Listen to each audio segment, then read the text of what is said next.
Bueno, continuamos en esta cápsula con los sistemas de partidos en México, como lo comentamos en la cápsula anterior, y vamos a empezar diciendo que en México los partidos políticos se entienden como organizaciones de ciudadanos, pero principalmente como entidades de interés público, cuyo fin es promover la participación del pueblo en la vida democrática y contribuir a la integración de la representación nacional.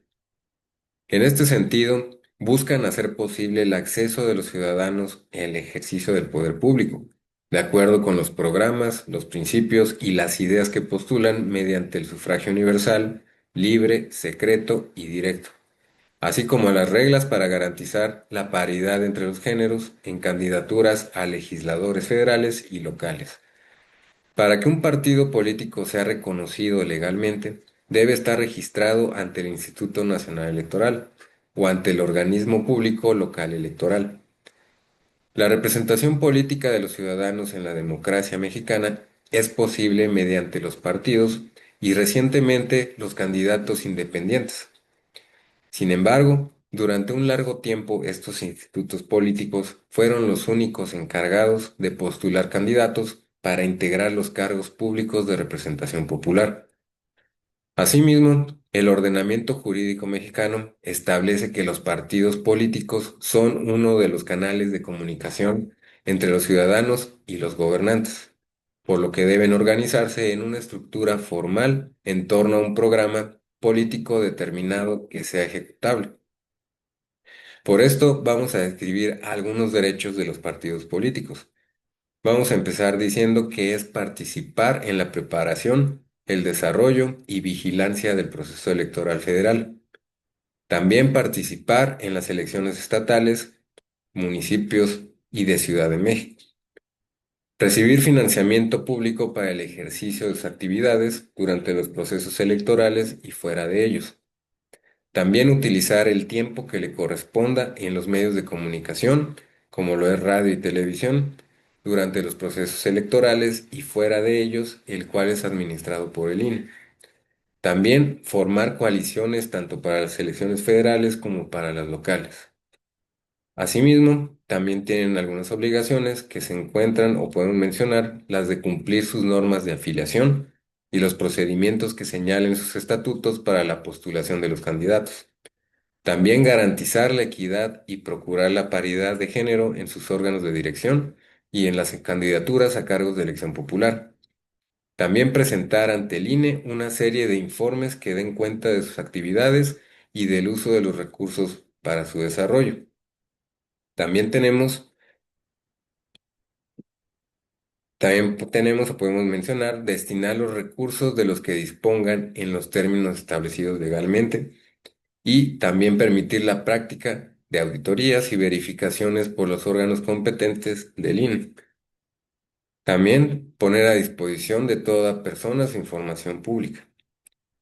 Ahora vamos a hablar también sobre el régimen jurídico de los partidos políticos en México de 1911 a 2013. Y por esto vamos a empezar a hablar de las principales modificaciones en la legislación mexicana relativas a los partidos políticos. Podemos decir de la regulación local y fragmentación política de 1911 a 1916, la federalización electoral y registro de partidos de 1946 a 1963, la representación de minorías y diputados de partidos de 1963 a 1977, la constitucionalización de los partidos y representación proporcional de 1977 a 1996 y equidad y competencia electoral de 1996 a 2003. Sobre la regulación local y fragmentación política, podemos decir que aunque se suele hablar de los partidos liberal y conservador, en el siglo XIX existieron en México tendencias y facciones políticas que se agruparon alrededor de caciques y caudillos, y no propiamente partidos políticos, como se ha definido anteriormente. En 1908, el entonces presidente Porfirio Díaz concedió una entrevista al periodista estadounidense James Creelman, en la que declaró que el país estaba preparado para la democracia y que vería con buenos ojos la posible alternancia en el poder ejecutivo, lo que se interpretó como el anuncio de un eventual retiro de Díaz. Esto provocó que comenzaran a surgir diversos partidos políticos con miras a la elección presidencial de 1910. Entre ellos destacó el Partido Nacional Antirreeleccionista, encabezado por Francisco I. Madero, y sin embargo, ni la Constitución de 1857 ni las leyes secundarias hacían referencia a los partidos políticos. La elección presidencial de 1910 fue una contienda interpartidista desigual, marcada por un control estatal de facto del proceso electoral, que culminó con la reelección de Díaz, y ante este resultado, el Partido Nacional Antirreeleccionista se dividió en varios grupos. Tras la caída del régimen porfirista, se celebraron nuevas elecciones en las que participaron varios de los nacientes partidos, como el Partido Popular Evolucionista, Partido Liberal Radical, Partido Católico Nacional, Partido Liberal Puro, Partido Constitucional Progresista. De ellos triunfó Francisco I. Madero, candidato presidencial del Partido Constitucional Progresista. Durante su mandato, el 19 de diciembre de 1911, se promulgó la ley electoral, que por primera vez reguló a los partidos políticos, estableciendo los requisitos para su integración, y esta norma generó el surgimiento de partidos locales y regionales, y muchos de ellos de carácter caudillista, que provocaron una amplia fragmentación política. Ahora vamos a hablar sobre la Federación Electoral y Registro de Partidos y la Ley Electoral del 7 de enero de 1946, expedida por el presidente Manuel Ávila Camacho, se abrogó el 2 de julio de 1918 y originó el primer órgano encargado de organizar las elecciones constitucionales en el ámbito federal, la Comisión Federal de Vigilancia Electoral. Antes, los gobernados establecían la división distrital electoral en sus respectivas entidades y los presidentes municipales vigilaban los actos comiciales. En estos aspectos no podían intervenir los partidos políticos. Ahora también vamos a hablar sobre la representación de minorías y diputados de partidos. Hay un dato importante que permite entender el sentido de la reforma electoral de diciembre de 1963, que creó la figura de diputados de partido entre 1955 y 1964, y esto es a lo largo de 13 legislaturas. El conjunto de la oposición obtuvo solo 20 de las 483 curules, y esto revela el dominio que tuvo el PRI en partido o en parte debido a las disposiciones de las leyes electorales vigentes. Y lo anterior fue uno de los detonantes de las reformas y adiciones que se hicieron en el artículo 54 de la Constitución, y las cuales proponían dar oportunidad a las minorías políticas de tener acceso al Congreso de la Unión.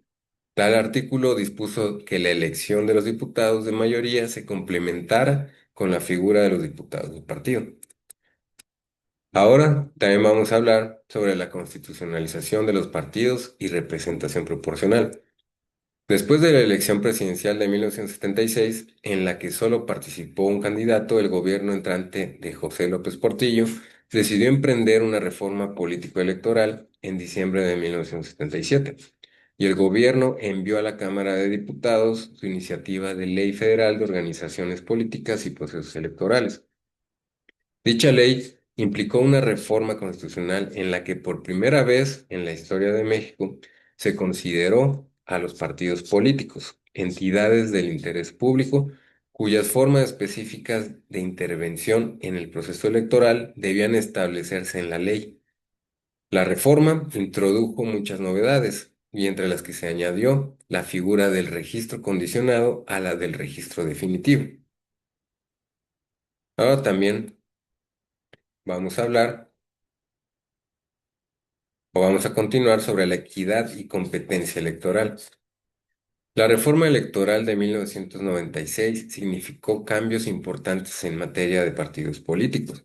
Uno de los más significativos, quizás, fue el referido a que la afiliación a estos debía ser libre e individual, disposición que terminó con una práctica de afiliación colectiva obligatoria.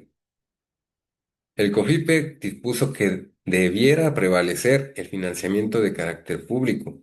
De tal financiamiento, 30% se otorgaba de manera igualitaria y 70% de acuerdo con el porcentaje de votación obtenida por cada partido en la última elección de diputados. También se estableció como obligación de los partidos permitir auditorías y verificaciones acerca de sus ingresos y egresos, además de presentar ante el INE o en ese entonces IFE informes de origen y monto de los ingresos, así como su empleo y aplicación. En materia de prerrogativas y acceso a radio y televisión, ese ordenamiento estableció que durante las campañas electorales el tiempo de transmisión y el número de promocionales se distribuyera entre los partidos, 30% de forma igualitaria y 70% restante en forma proporcional a su fuerza electoral. Ahora vamos a hablar rápidamente o nada más tocar un poco el tema sobre las organizaciones civiles. Y podemos decir que en el nivel interno de los países, el número de diversidad de las organizaciones no gubernamentales es muchísimo más grande. En México, por ejemplo, el número de organizaciones no gubernamentales dedicadas exclusivamente a la cuestión de los derechos humanos que se encuentran registradas en el directorio publicado por la Comisión Nacional de Derechos Humanos alcanza hoy en día un número de 204. Según la misma fuente, en el último año pasaron de 102 a 204, y esto quiere decir que hubo un incremento de 101 únicamente en un año. Las organizaciones de ecologías o de ecologistas son también hoy en día muy numerosas. Las de colonos son también numerosas y debemos agregar que las de mujeres, las que se dedican a la promoción social, entre las que hay para la promoción sanitaria, educativa, de capacitación, de tecnologías apropiadas, etcétera. Las homosexuales, cuyo trabajo está orientado en buena mención, aunque no exclusivamente, a la difusión de estrategias y prevención contra el síndrome de inmunodeficiencia adquirida. También tenemos las causas o que motivaron el surgimiento de las organizaciones civiles. Y podemos decir que entre las razones que motivaron el surgimiento de abigarrada multitud de formas de organización adoptadas por la sociedad civil, podemos mencionar que las hay de tipo endógeno y de tipo exógeno. Entre las primeras, podemos decir que las razones cuyo origen es interno, tenemos, por ejemplo, la insuficiencia y crisis del Estado de Derecho frente a la realidad social y política del país, la insuficiencia y crisis de la democracia representativa frente a las políticas gubernamentales y la acción de los partidos, las dificultades para la consolidación del disfrute pleno y generalizado de todos los derechos humanos como resultado de la estructura social y económica, que es excluyente para amplios sectores sociales, el enfrentamiento de intereses polarizados y la violencia institucionalizada, la represión en contra de los movimientos humanos y el incremento de la conciencia de la dignidad de las personas y sus derechos.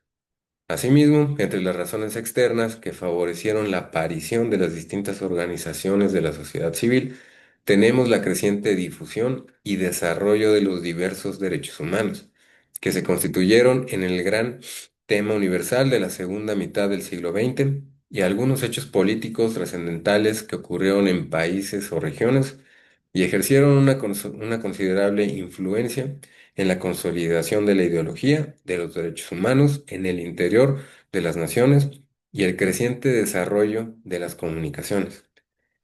Y esto vino a cortar las distancias entre regiones geográficamente alejadas y el creciente papel que tiene la opinión pública en las relaciones interestatales e internacionales, cuyo peso a nivel local y nacional, la aparición de nuevos actores en el campo de los derechos humanos, como son precisamente el surgimiento de los organismos especializados de organizaciones internacionales como la ONU o la OEA, etcétera. Y hasta aquí vamos a terminar esta cápsula y vamos a empezar la siguiente cláusula, perdón, la siguiente cápsula, hablando ya sobre los tipos de sistemas políticos. Vamos a empezar hablando con la democracia.